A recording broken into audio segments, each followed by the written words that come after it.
Premier is here. Premier Heating and Air is offering rebates starting at $1,000 with the purchase of a new heating and air system. Upgrade your system before the summer heat is here. Premier Heating and Air offering free Wi-Fi thermostats included with the purchase of a heating and air system. And now pay just $89 for a system checkup. Experience the Premier difference today. Or log on to dublin.premierishere.com. Premier Heating and Air, a locally owned and operated company. Good evening, everyone. Today we're here with Miss Angie, and she's going to be educating us on internet safety, since June is Internet Safety Awareness Month. Today we're here at Lawrence County Sheriff's Department. Angie, would you like to introduce yourself? Yeah, I'm Angie Strickland. I work here at the Lawrence County Sheriff's Office as a criminal investigator. I've been here for about 8 years. I've been in criminal investigations about 6 years. So 6 years, a long time. That's really cool. So can you tell us about your job and what you do in day-to-day life? Well, I am a criminal investigator, so as reports come in, anything that needs to be investigated and needs follow-up on, those cases will be assigned, and the investigators follow up, and a lot of, we investigate everything. It could be property crimes or crimes against persons or crimes against children. Okay, and have you always been a part of the Lawrence County Sheriff's Department? Prior to that, my husband and I owned our own business. Okay. And what did y'all used to own? We owned a car lot. Fun. In town. And then you decided to do this. So do you have a passion for this? I actually do. I work a lot of cases with crimes against children, and I do feel very passionately about that because they're some of our most vulnerable people. So. Okay, so clearly you do have a passion and a heart for this. So can you tell us a little bit and educate our viewers about how important it is to know about internet safety? It is so important, but like I said, children are some of our most vulnerable people, and parents and teachers and just anybody in the community, we just need to be aware of what's going on online with social media and all of the messaging apps that kids are using today, Snapchat, Roblox, Omegle. There's just so many of them. And it's so dangerous because these children can be talking to anybody and they don't realize that. And a lot of times, these crimes could be preventable if parents knew what was going on. Well, it can be prevented. What I would suggest is for parents to look through their child's phone or any social media account, whatever app they're using. And the thing is, the key to it is have an open line of communication with your child so that they're not afraid to come to you if something doesn't feel right. If somebody is, talking to them online and they think it's a friend, because that's how this works. That's how these predators get them online. They present themselves as a friend and, maybe going through the same things in life. A lot of children that have been victims of online predators tell us that they feel like they don't fit in. So when they meet this person online, this person is able to, get those insecurities and use that to befriend this child. And so what exactly could happen if this online predator becomes friends with the child? Well, we have a lot of instances where sextortion happens. They convince them to send intimate photos or any, sexualized conversation that they wouldn't normally be involved in. Okay, and what are some signs that parents and guardians could see, could look out for in order to stop this? Are there any specific signs that come to mind? Yes. They will usually, you might notice that they are on their phone a lot more, or whatever social media, whatever device they're using. They'll get on that a lot more. They'll be more secretive with it. So like if your parent walks in, they may shut down whatever they're using. They may become aggravated if you question them about it. They may begin to talk about new friends that they've met online that they really don't know, but know them from this online app. And how common is this? Oh, it's very common. As I was saying, the National Center for Missing and Exploited Children received over 20 million cyber tips last year that were suspected reports of online exploitation of a child. Okay, wow, that's super concerning. So, what do you think, us as viewers, how can we make sure that this doesn't happen anymore? Well, again, parents can look out for those signs, keep an open line of communication. Don't be accusatory when you're talking to the child. If they make a mistake and are talking to somebody that could be an online predator, don't blame them. Be supportive and report it to law enforcement, report it to the cyber tip line for the National Center for Missing and Exploited Children. And again, have that open line of communication. And let me ask you this, what is the average age for this to happen to children? Like maybe like a gap, like X to Y?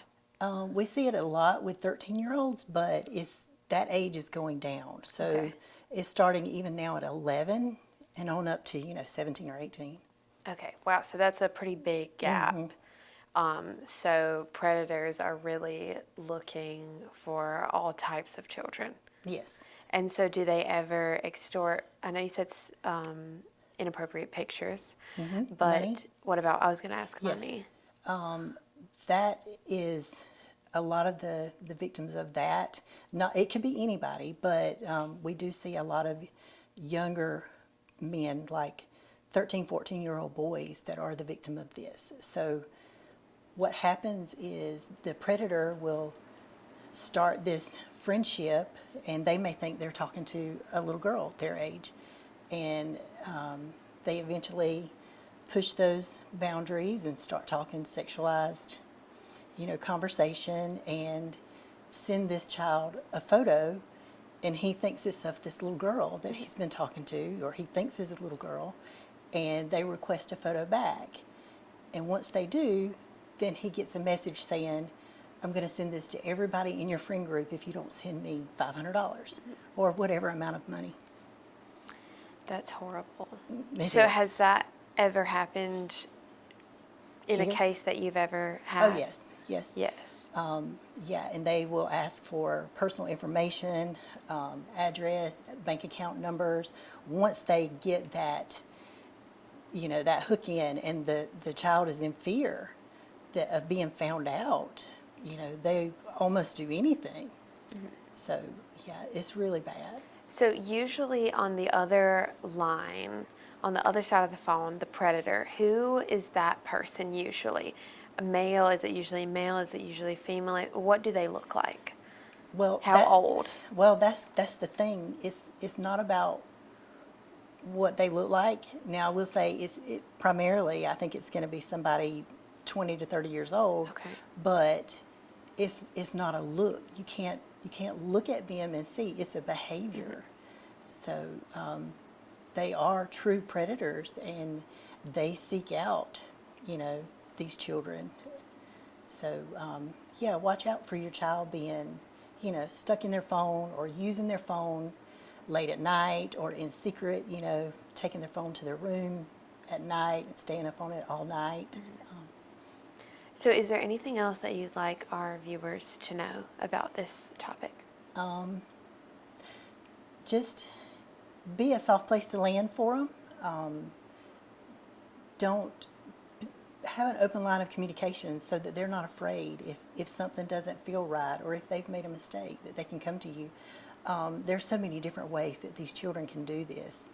I don't know if you're aware, but like Google Docs, you can share a Google Doc with someone, and they can, correspond in this text. And your Notes app, it is very wise to look through your child's device But again, there's still going to be ways that they can do that, and it's very important for them to feel like they can come to you and talk, or a school teacher, or a counselor, or a school resource officer, or they just need to be able to express it without feeling like they're to blame.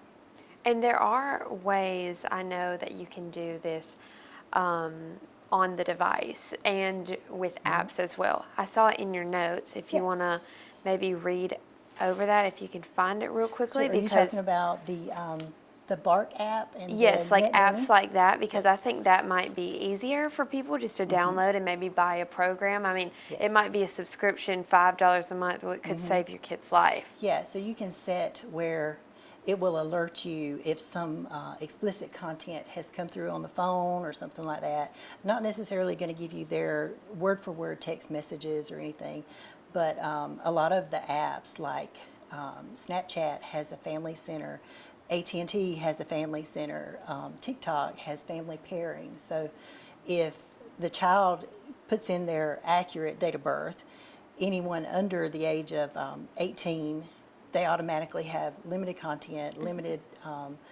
time on in the app, and you can set those with your phone too. So a lot of them, just use extra privacy settings on all of your apps, and like the Snapchat, it also has where you can set the material for age-appropriate material. So it's really important to do all the things that you can.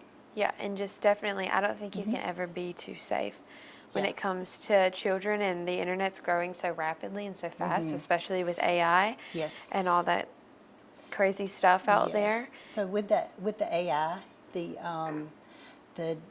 new law that has come out, the Take It Down law, that has a lot to do with the deep fake, which is where you They have- put people's faces on Yes. other people's bodies. Yes, that has a lot to do with that, and with so if you have a deep fake photo or any photo that has been posted to a social media site, if you report that to any of those monitors for those apps, they have about 45 hours to take that down. That's one of the big things with that Take It Down Act. So Which is really good, especially with the rise of AI. AI can be used for Yes. amazing things, but it also can be Yes. used for not as good things. that's right. So, the last thing I want to ask you is, what do our viewers need to know if they know someone who has been affected by this, or they need help? Who do they need to call? Report it to the sheriff's office, report it to the tip line that I was talking about earlier for the National Center for Missing and Exploited Children. You can go online and they have a cyber tip line, and they will begin an investigation. And what they do here in Georgia is they will review that tip. They will send it to the GBI. The GBI will review it there and get some search warrants going, and get search warrants for IP addresses or telephone numbers or whatever device this material is coming through, and then they will filter that down to local law enforcement. So somebody like me will get that case. Well, thank you so much, Angie. I think you educated me and all of our viewers extremely well.